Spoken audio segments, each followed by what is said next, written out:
Our next speaker is Professor Randall Snurr from Northwestern University, and he's a professor of chemical and biological engineering at Northwestern as a GCEP principal investigator, conducting research on new materials and process development for energy-efficient carbon capture in the presence of water vapor. His research interests include development of new nanoporous materials for energy environmental applications, molecular simulation, adsorption separations, diffusion, and catalysis. He holds a BSE and PhDs in chemical engineering from the University of Pennsylvania and the University of California in Berkeley, a competitor there. And then also he performed his postdoc research at the University of Leipzig in Germany, supported by a fellowship from the Alexander von Humboldt Foundation. And additional awards, he received an NSF Career Award and also a professorship at the University of Leipzig in 2009, and he's the senior editor of the Journal of Physical Chemistry and has served on the editorial boards of the Chemical of Materials, Journal of Molecular Catalysis A, and Catalysis Communications. Thank you, Jen, for the introduction. I'm very happy to be here. So this project is also interdisciplinary.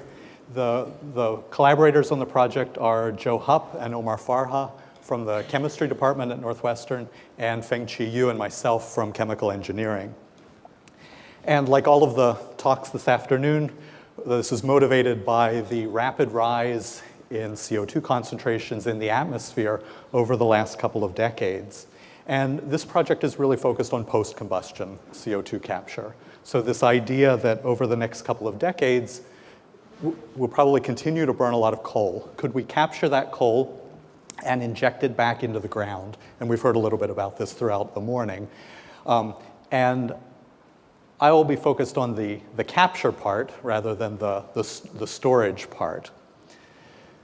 So we have a coal-fired power plant, and we'd like to capture the CO2 coming out of the so-called flue gas. And of course, we don't want to use a lot of energy to do this.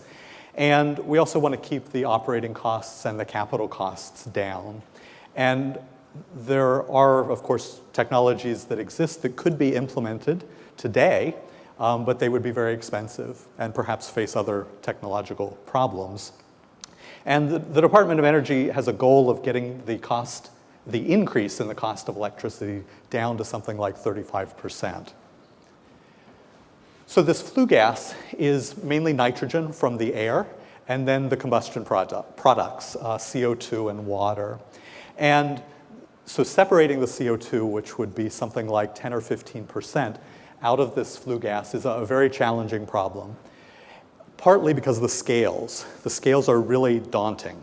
So a 400 megawatt pulverized coal power plant produces about 1 million cubic meters of flue gas an hour. You can convert that into other units if you like. It's 2.5 million tons per year, or about 6,000 tons per day.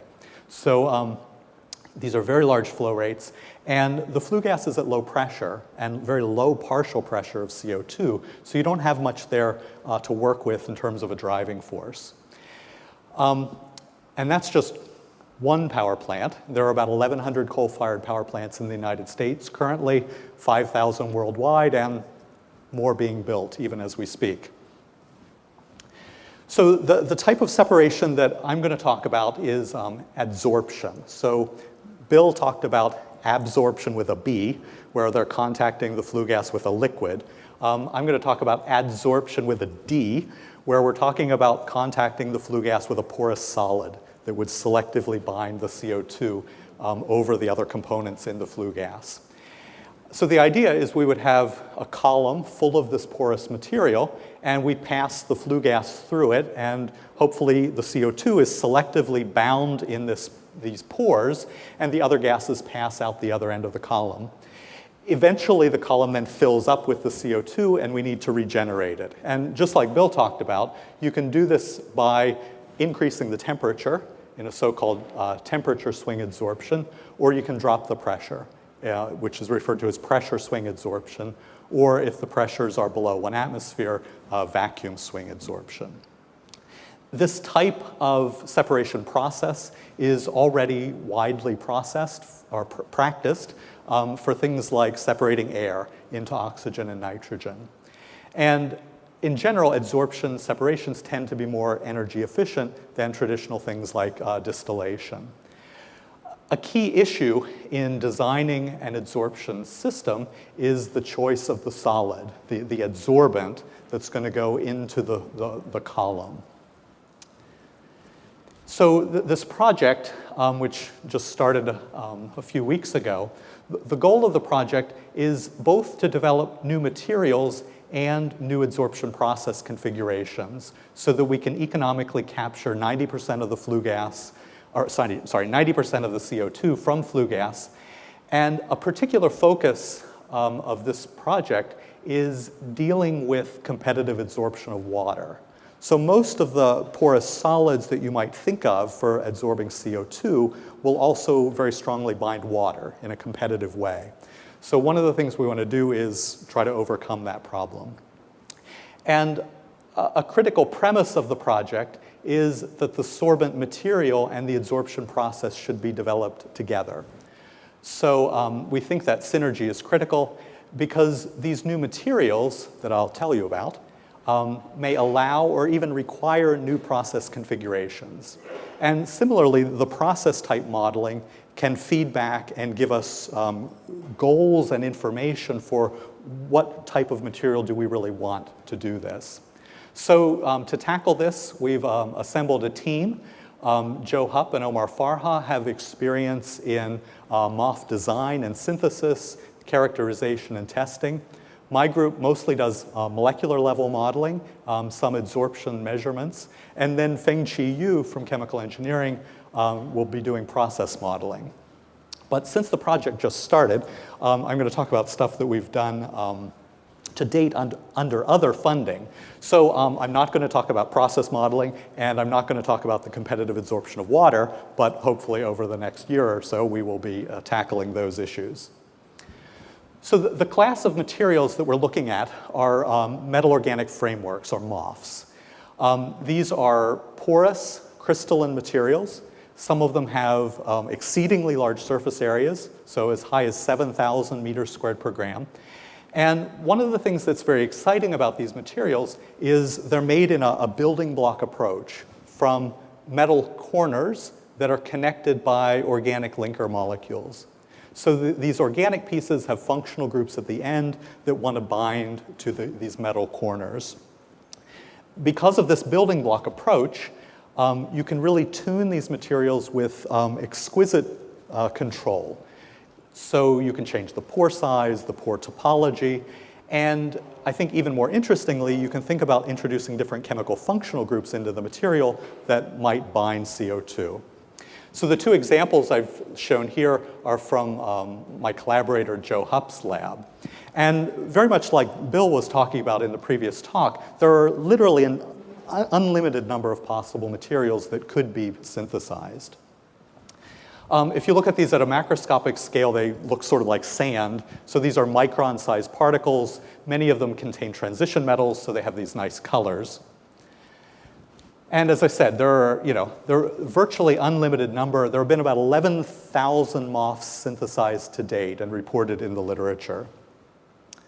And they look a lot like Tinker Toys, but at the molecular level. So one of the big questions driving almost all of the projects in my group these days is, given that we have all of this control over the synthesis, what is the best material for a given objective like CO2 capture? So I'll talk to you about a couple of things we've done. So the first is a combined experimental and computational screening, where we looked at something like a dozen materials. And then I'll talk about some more recent work where we're doing high-throughput computational screening.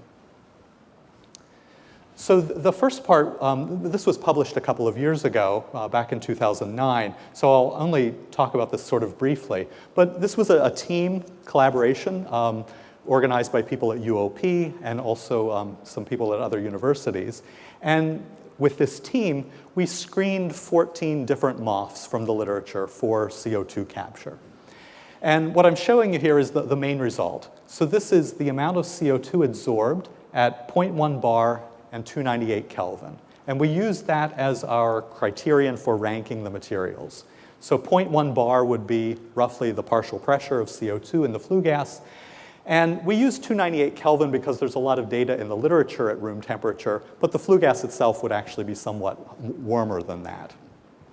So what you can see here is a ranking of these materials. So we can rank materials, and a couple of interesting things came out of this. So first, these materials over at the right had generated a lot of interest in the literature for gas storage, but they have large surface areas, which is exciting for other things, but those large surface areas and large pore volumes tend to make them less interesting for CO2 capture.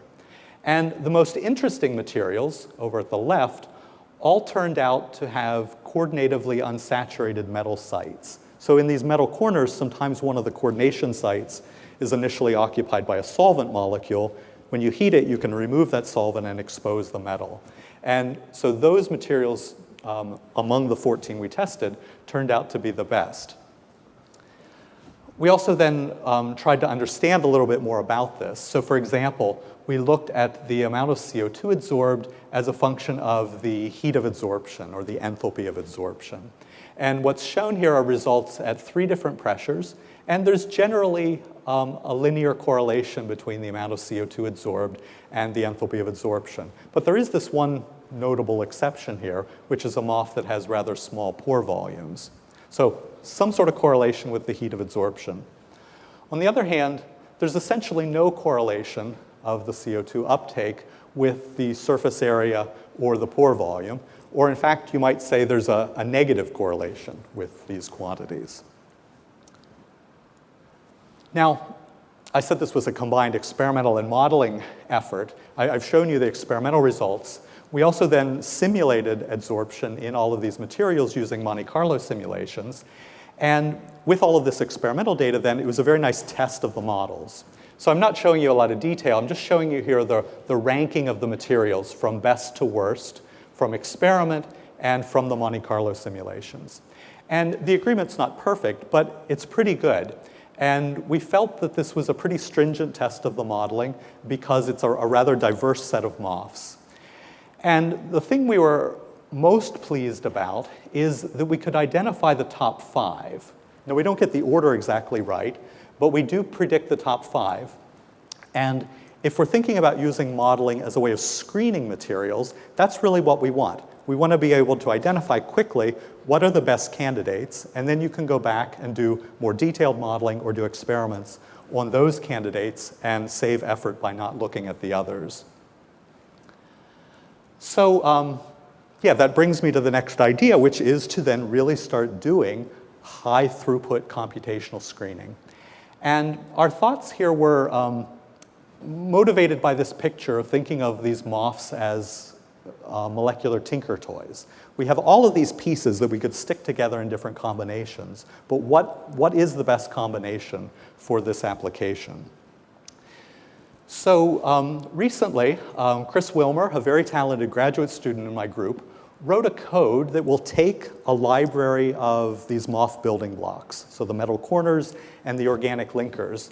And on the computer, he can stick them together just like tinker toys, and we can then comprehensively enumerate all of the possible structures that you could make from a given library of these building blocks.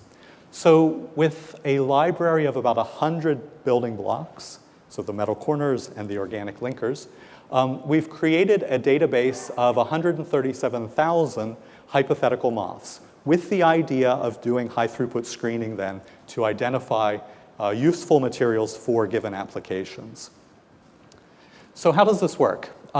We start with real MOFs, MOFs that have already been synthesized, and we extract out the building blocks, so the metal corners and the organic linkers, but also information on how they fit together, the geometries, which ones are compatible with one another. Then on the computer, we can recombine them into new combinations that have never been synthesized in the lab, but that are reasonable targets because they're based on these building blocks from existing materials. This is the library of the building blocks. So in the upper left you can see the metal nodes, and then the other building blocks are the organic pieces. So of course, this is much easier said than done. It's easy for me to say you stick them together like Tinker Toys, but Chris has created this code that actually does this. So with this library of 100 building blocks, we decided to restrict ourselves to MOFs that have one type of node and either one or two types of linkers, figuring that those would be reasonable synthetic targets. On the computer, we can easily go wild and make MOFs with 6 nodes and 20 linkers, but you'll never be able to make it. So we restricted ourselves to things that we thought would be reasonable targets. So creating this database of these hypothetical MOFs was the first challenge. The next challenge is how do you screen them? So the typical Monte Carlo simulations that we do might take a day of computer time. 137,000 days of computer time is a lot of computer time. So Chris had the clever idea of let's do this in stages. We'll just do really short simulations first. We can rank the materials from best to worst. And then we'll take the top candidates and do somewhat longer simulations. And these purple bars are the error bars. So when we repeat this, the error bars get smaller. And we repeat it a third time. And we can identify about 500 MOFs, or sorry, about 350 MOFs for, in this case, methane storage. So sorry, I switched gears on you without mentioning this. So the first application we went after was natural gas storage, which turned out to be very timely because of the interest right now in natural gas vehicles. So the methane simulations were fairly simple, and we can identify about 350 MOFs, hypothetical MOFs, that are predicted to be better than the world record holder for natural gas storage. And we're currently working very hard with Joe Hupp and Omar Farha to try to synthesize some of these materials. So we can identify candidate materials. The other thing that this method gives us is a huge amount of data. And so we can try to extract information out of that data. So I'll just show you 2 examples here. What's plotted is the amount of methane stored as a function of either the surface area or the void fraction of the materials. And each dot here is one of these hypothetical materials.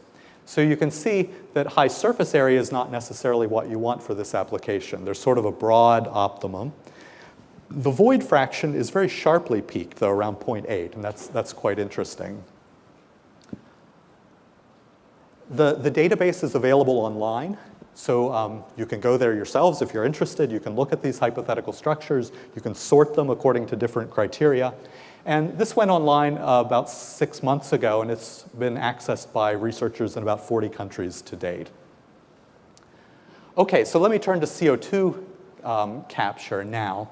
So one of the things that made the methane simulations easy was we didn't include charges. And when we're simulating CO2, what we usually do is we calculate the charges on the MOF frameworks from quantum mechanical calculations. And that's going to be way too expensive to do for hundreds of thousands or millions of structures. So instead, we've extended a method from the literature called charge equilibration, which allows us to calculate the partial charges on these frameworks very quickly in a somewhat approximate way. So we can avoid doing the quantum mechanical calculations, and we calculated the charges on all 137,000 structures in about 2 hours. So we then ran the CO2 and nitrogen simulations to predict the amount absorbed, and I will show you some of these results. So we took a slightly different tack here on how we wanted to plot the data. So on the slides I showed you before, each purple dot was one of the hypothetical materials. Here, instead, we've discretized the graph, and there's a threshold. If there are less than 25 materials in any one of these pixels, there's no dot. So all of the materials, or most of them, are concentrated where you see the colored dots. And for the moment, just ignore the color. And what you can see is this is the selectivity for CO2 versus nitrogen. And you can see how the selectivity varies as a function of the pore diameter. And you can see that all of the materials with the highest selectivities have rather small diameters, around the order of 4 or 5 angstroms. But the materials with very large pore diameters, 20 angstroms or so, have very low selectivity. Now the colors, we can plot some other property. So in this case, we plotted the void fraction, the amount of the pore, the amount of the solid that is empty pore. And you can see that there's a correlation basically between the pore diameter and the void fraction. But one of the challenges we face here is we have so much data. How do we visualize it? How do we extract out useful information from it?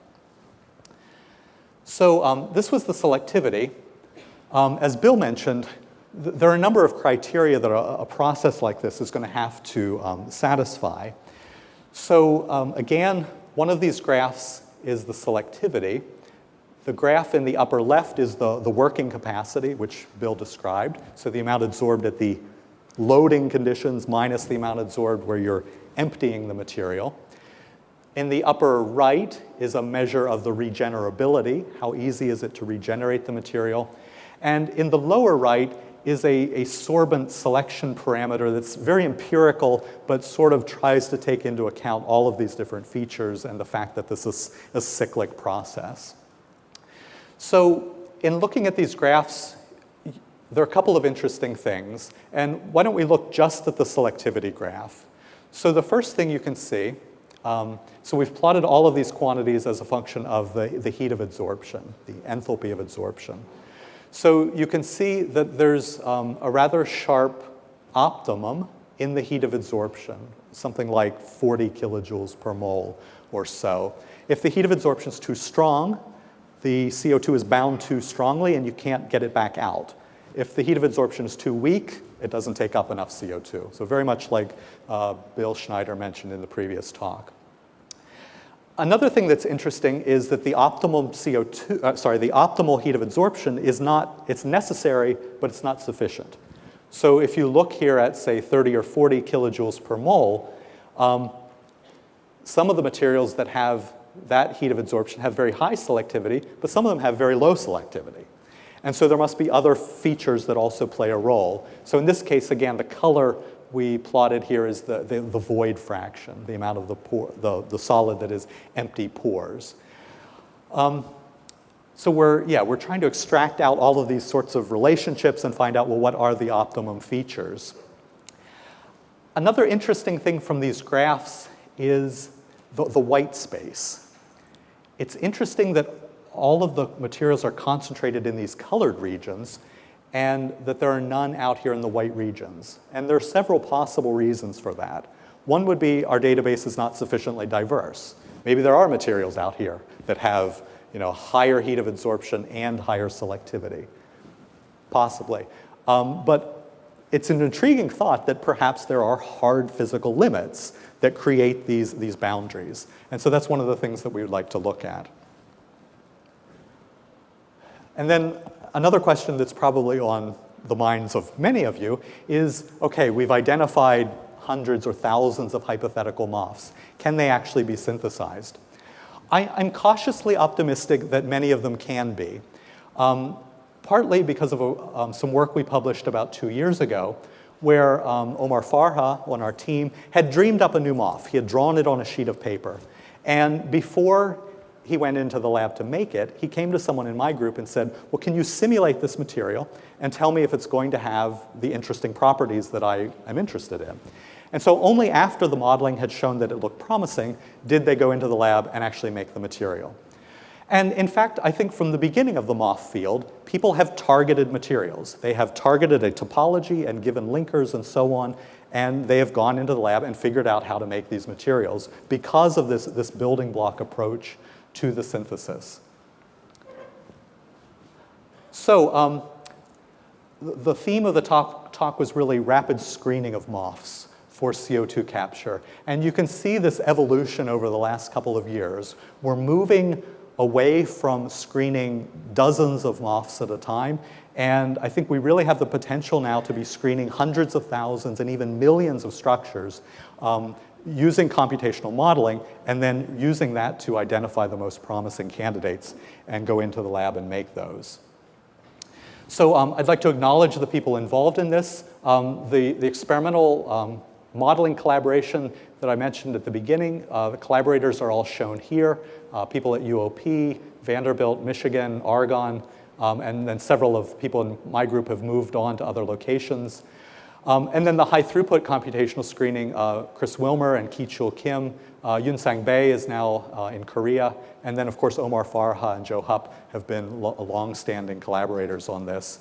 And the work I talked about was funded by DOE and DITRA. And we're very grateful to the GCEP sponsors for the new project. And I'll stop there, and I'd be happy to answer any questions.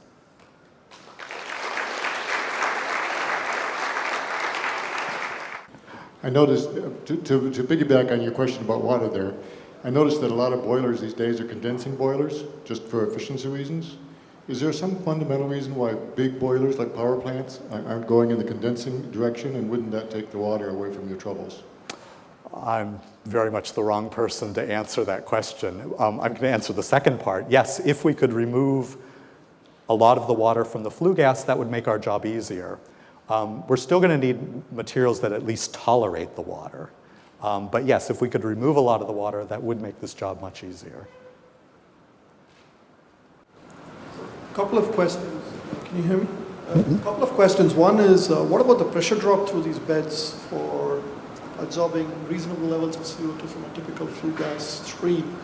And number two, given the small pore size that you have in these things, even at reasonable moisture levels, there'll be Kelvin condensation also, right? Blocking the pore space for the rest of the flue gas to go through. So are you addressing either of the two issues?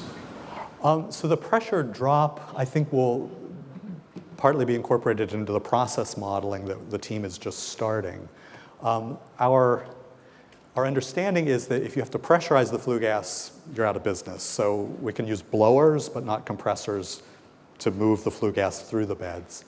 The MOF particles are typically synthesized as micron-sized particles, but they can be joined together to form larger particles.